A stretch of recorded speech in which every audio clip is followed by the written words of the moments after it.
Hello students, welcome to my channel home science exam master. आज हम लोग गृह विज्ञान के कुछ प्रश्नों का अध्ययन करेंगे। हमारा पहला प्रश्न है, मानव शरीर में कितने खनिज लवणों की आवश्यकता होती है? Option A 18, B 22, C 20, D 24।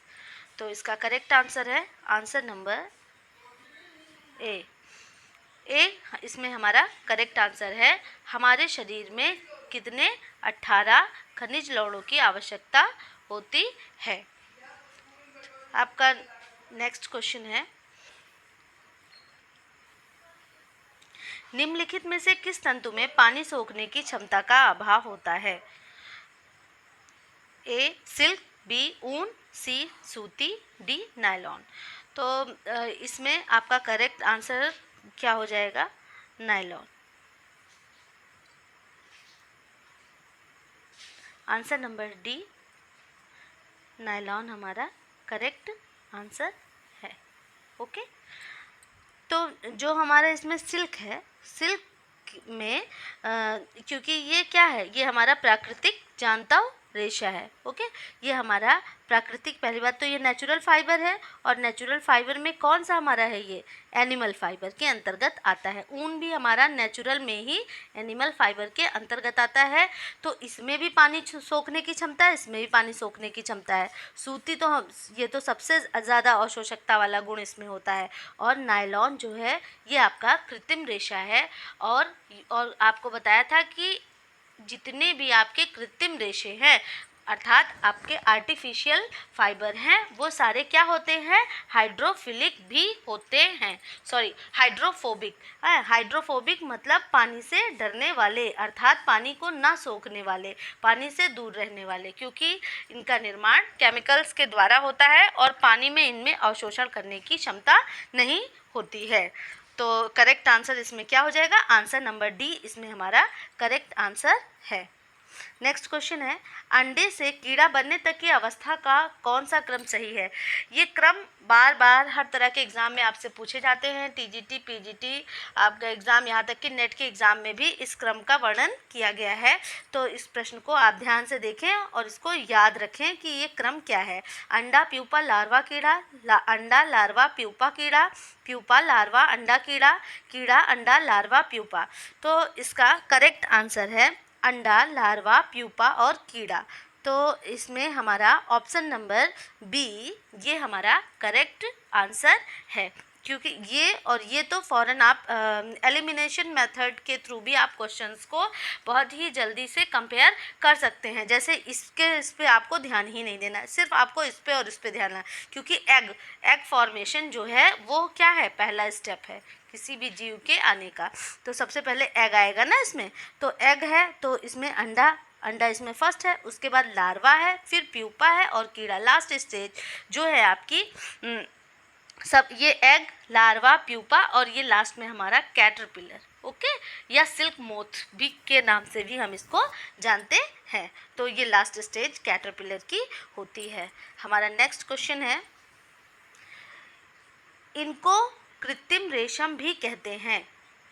Rayon, nylon, dacron, orlon. इसमें करेक्ट आंसर आपका क्या होता है? रेयॉन। रेयॉन क्यों करेक्ट है मैं आपको बताऊं। रेयॉन का निर्माण किसके द्वारा होता है? मानव, ये पूर्णतः ना तो ये मानव निर्मित है और ना ही ये पूर्णतः प्राकृतिक है, क्योंकि इसका जो इसकी फंडामेंटल इसका फाइबर है वो हमारा किससे? प्रकृति से ही, नेचुरल फाइबर है। ओके, तो हमारा नेचुरल ही है, क्योंकि रुई के लिंटर्स और बांस का प्रयोग किया गया था इसमें। तो ये हमारा क्या है, इसमें जो बेस एलिमेंट है इसका वो हमारा कहाँ से? नेचर से प्राप्त होता है, और उसमें केमिकल्स का यूज़ करके तब इन धागों का निर्माण किया जाता है। तो और जो इसमें आपका रेयॉन के अंतर्गत ही इसकी कितनी कैटेगरीज हैं? इसकी 3 कैटेगरीज हैं। कौन कौन सा? सबसे पहला है नाइट्रोसोल्यूलोज, दूसरा है विस्कस रेयॉन, तीसरा है आपका क्यूप्रा मोनियम। तो इसमें जो विस्कस रेयान है इससे ही सबसे ज़्यादा सुंदर और आकर्षक वस्त्र बनाए जाते हैं, जिसकी चमक बिल्कुल रेशम के समान होती है। तो आर्टिफिशियल सिल्क, आप इसको कैसे याद रखेंगे, भूले ना आप, आर्टिफिशियल सिल्क या कृत्रिम रेशम, आर से ही रेशम हो जाएगा और आर से ही रेयान, तो आप कभी भी इससे कंफ्यूज नहीं होंगे। तो यहाँ पर हमारा ऑप्शन नंबर ए करेक्ट हो जाता है। आपका नायलॉन भी नहीं होगा, डेक्रॉन भी नहीं होगा और लॉन भी नहीं होगा। ओके, नेक्स्ट क्वेश्चन है,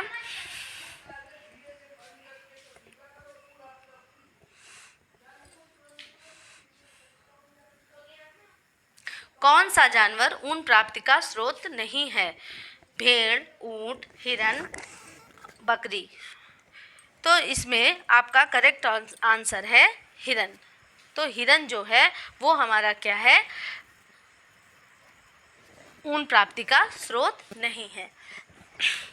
ये जो भेड़ हैं ये तो वूल से हम जानते ही हैं। ऊँट है हम आपका कैमल, इसके भी बालों का आपका बनता ही है। और बकरी जैसे लामा बकरी है, हाँ, तो इससे आपको कंफ्यूज नहीं होना है। तो ये इस तरह के जो जानवर हैं इन सारे के बालों से ऊन बनता है, लेकिन हिरन के बाल से नहीं बनता। तो करेक्ट आंसर आपका क्या हो जाता है, option number C. Question number अगला क्वेश्चन आपका, कपास तंतु अनुप्रस्थ काट में दिखाई देते हैं, उसका अनुप्रस्थ काट करने पर कपास का तंतु कैसे दिखाई देता है? गोलाकार, आयताकार, चौड़ा, लंबा। तो इसका करेक्ट आंसर हो जाता है लंबा। कैसा दिखता है? लंबा दिखता है। और लंबे में जब इसकी हम अनुप्रस्थ काट करेंगे तो उसमें लंबा कैसा, रिबन लाइक स्ट्रक्चर भी आपको देखने को एग्ज़ाम में इस तरह से आ जाता है कि रिबन की तरह स्ट्रक्चर होता है किसका, कपास के तंतु का। ओके, इस तरह का स्ट्रक्चर कुछ हो जाएगा आपके कपास के तंतु का। ठीक है, और जब अनुदैर्घ्य काट करेंगे उसकी तो इसका कैसा, इस तरह से। ठीक है, इस तरह से आपका अनुदैर्घ्य काट का आंसर हो जाएगा। ठीक है, तो आंसर नंबर डी यहाँ पर आपका करेक्ट होता है। नेक्स्ट क्वेश्चन हमारा, कपास उत्पादन में सर्वोच्च स्थान प्राप्त करने वाला देश कौन सा है? तो कपास को वो ऑप्शन है भारत, अमेरिका, यूएसए, चीन। तो इसका करेक्ट आंसर क्या है? इसका करेक्ट आंसर है भारत, इंडिया। हमारा देश कपास के उत्पादन में सर्वप्रथम स्थान पर है। और दूसरे स्थान पर कौन है? चाइना। तो आपको याद रखना है, प्रथम स्थान भी और दूसरा स्थान भी। ओके, नेक्स्ट क्वेश्चन, कौन स्वनिर्मित रेशम नहीं है? मूंगा रेशम, लपेटा रेशम, काता हुआ रेशम, अरंडी रेशम। तो इसमें आपका स्वनिर्मित रेशम नहीं है। तो इसमें जो स्वनिर्मित रेशम नहीं है वो है आपका मूंगा रेशम।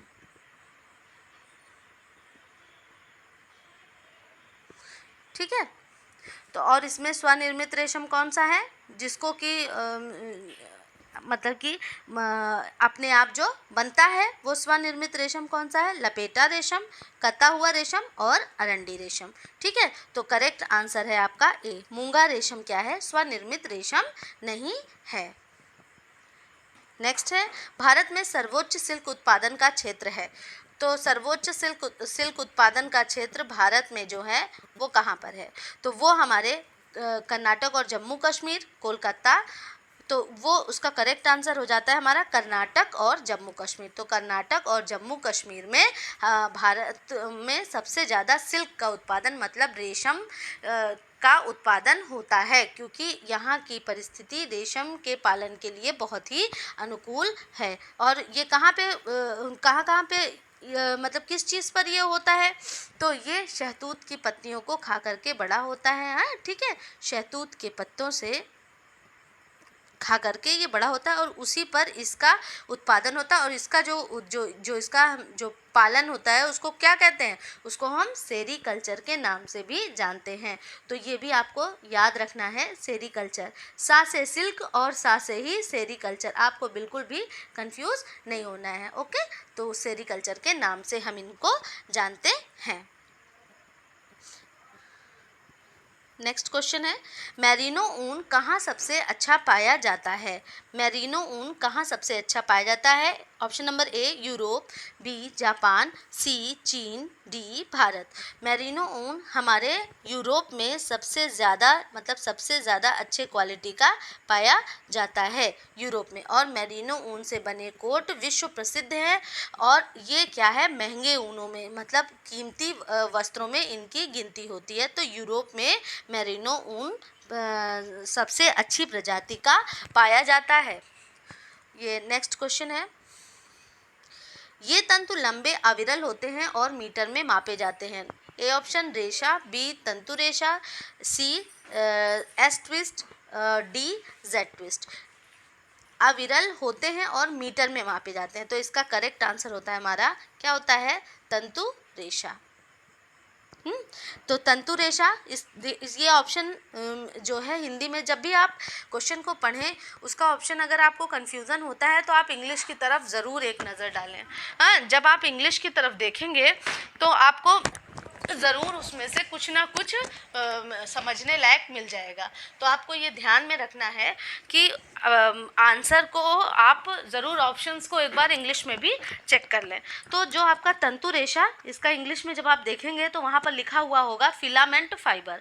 जब आप फिलामेंट फाइबर देखेंगे तो आप तुरंत समझ जाएंगे कि फिलामेंट फाइबर ही अविरल और लंबे होते हैं, क्योंकि रेशा से तो आप कंफ्यूज, फाइबर में अब कौन से फाइबर की बात हो रही है आप इसमें कंफ्यूज हो सकते हैं। तो आप जब इंग्लिश की तरफ देखेंगे तो तंतु रेशा मतलब फिलामेंट फाइबर, और अब मैंने आपको बताया था कि इनको यार्ड्स और मीटर्स में नापते हैं और क्या ये लॉन्ग एंड कंटिन्यूअस होते हैं। ठीक है, तो ये बहुत, और इनकी लंबाई किलोमीटर्स तक भी हो सकती है।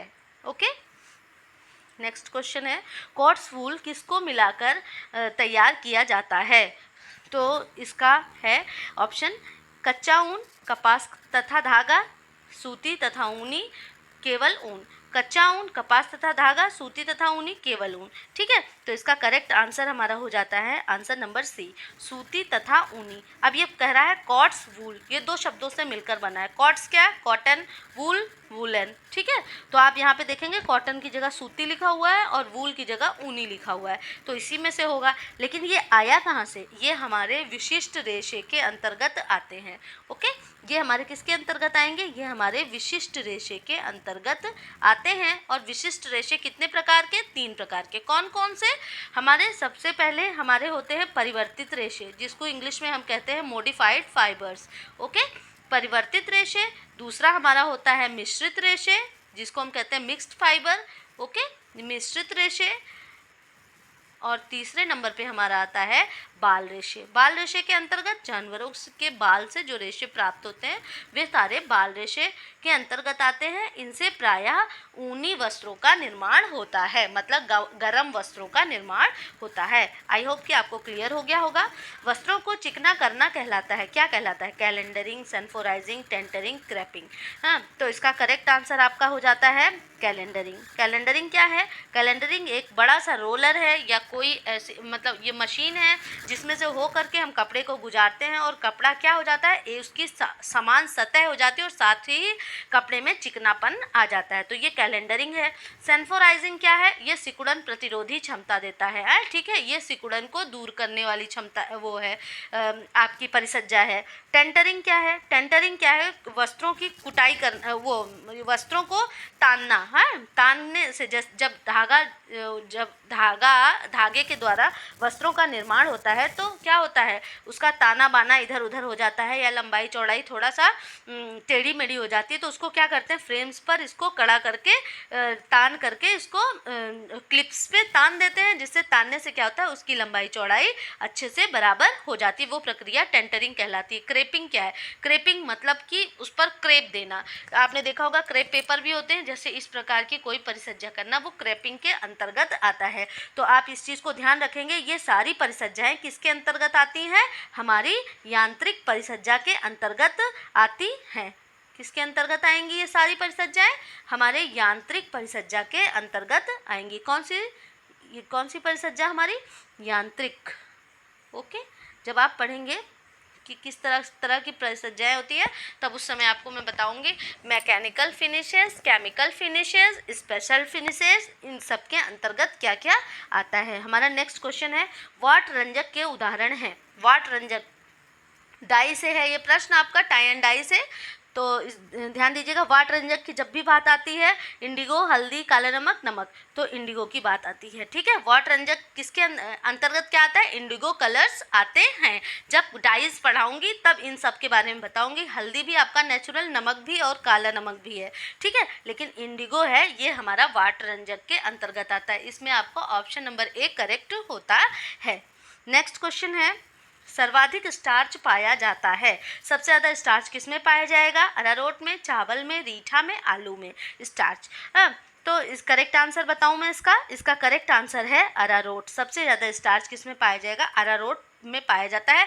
अरारोट आपको समझ में आ रहा हो तो मैं आपको बताऊं कि अरारोट होता क्या है। आपने देखा होगा कि जब हम कोई चीज़ कड़ी करते, क्रिस्पी करते हैं ना, वो बनाने के लिए, तो उसके ऊपर हम लोग क्या करते हैं, अरारोट का एक लेप लगा देते हैं। जैसे कि हम लोग चाट की दुकान पे जाते हैं तो आलू की टिकिया में उसमें अरारोट का पाउडर आता है मार्केट में, तो उस पाउडर को हम डाल करके क्या करते हैं, उसको मिक्स करते हैं, तो फिर क्या होता है, बहुत क्रिस्पी सा हो जाता है, उसमें स्टार्च अच्छा स्टार। और फिर उसके बाद चावल, आलू, रीठा, उसके बाद हमारे किस में पाया जाएगा, राइस में पाया जाएगा, फिर आपके पोटैटो में पाया जाएगा। रीठा सफोनिफिकेशन मतलब साबुन बनाने की प्रक्रिया, इन सारी चीज़ों के लिए काम में आता है। ओके, और स्टार्च क्या है, स्टार्च मैं आपको बताऊं, कार्बोहाइड्रेट हम सभी जानते हैं बहुत ही आवश्यक है, और सबसे ज़्यादा हमारे डाइट में ये कौन सा, माइक्रो है कि मैक्रो न्यूट्रिएंट है, ये क्या है, हमारा मैक्रो न्यूट्रिएंट है, और इसमें सबसे ज़्यादा हमारे प्रयोग में 60 से 70% तक हमारे शरीर में इसकी आवश्यकता होती है, और खाने के द्वारा हम इसको लेते हैं। इसमें दो चीज़ आती है, एक नंबर हमारा आता है ग्लूकोज, दूसरा आता है स्टार्च। ओके, स्टार्च क्या है, कॉम्प्लेक्स ग्लूकोज ही हमारा क्या है, स्टार्च है। और ग्लूकोज क्या है, ग्लूकोज में हमारी जितनी भी मीठी चीज़ें हैं वो सारी ग्लूकोज के अंतर्गत आती हैं। नेक्स्ट क्वेश्चन है,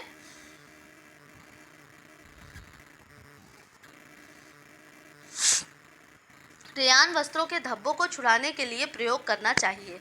किस चीज़ का प्रयोग करेंगे, रेयान क्या है, रेयान अभी मैंने आपको बताया था, आप थोड़ा सा अपने दिमाग पर जोर डालें, रासायनिक, भौतिक, प्राकृतिक, साबुन। तो इसका करेक्ट आंसर होता है प्राकृतिक। ओके, रेयान क्या है, प्राकृतिक रेशा ही है, एक तरह का मैन मेड फाइबर है, मैन मेड फाइबर है रेयान।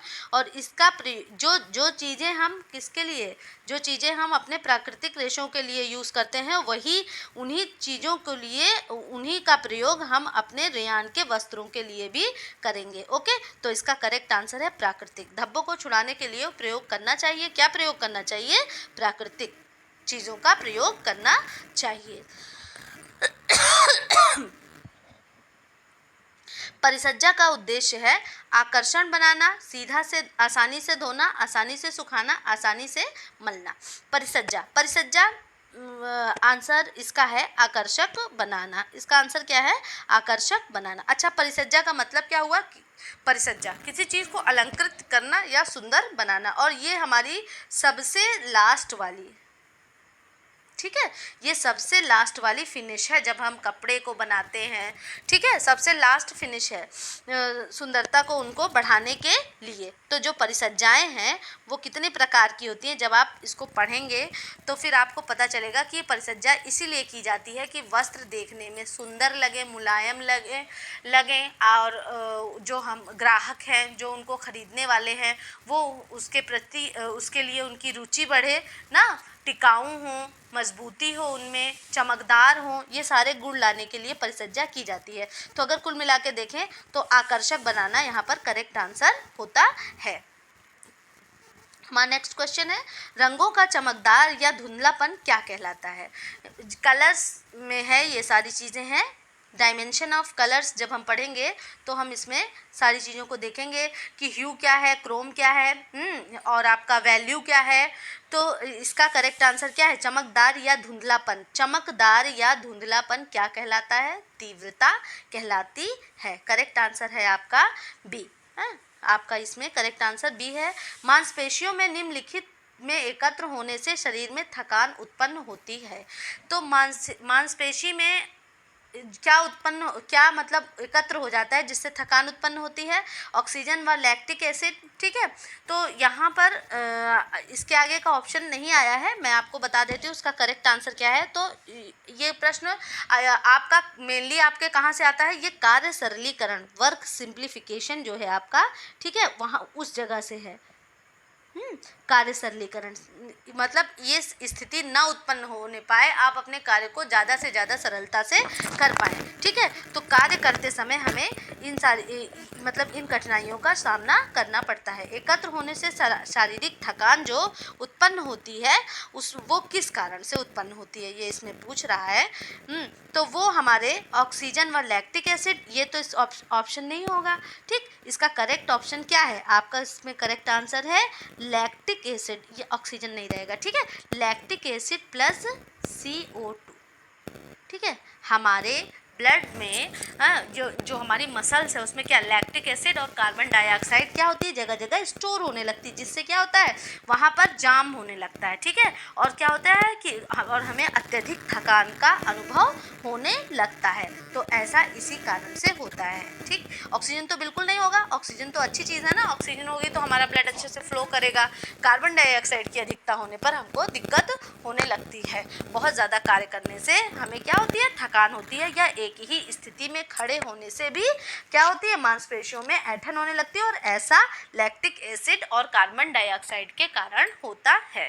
तो स्टूडेंट्स, आज की क्विज़ यहाँ पर ख़त्म हुई। आपको अगर लगता है कि मैं अच्छा पढ़ाती हूँ तो एक लाइक तो बनता है, और वीडियोस को आप देखें, लोगों को शेयर करें, और ज़्यादा से ज़्यादा लाइक करें, कमेंट करें। Okay, thank you.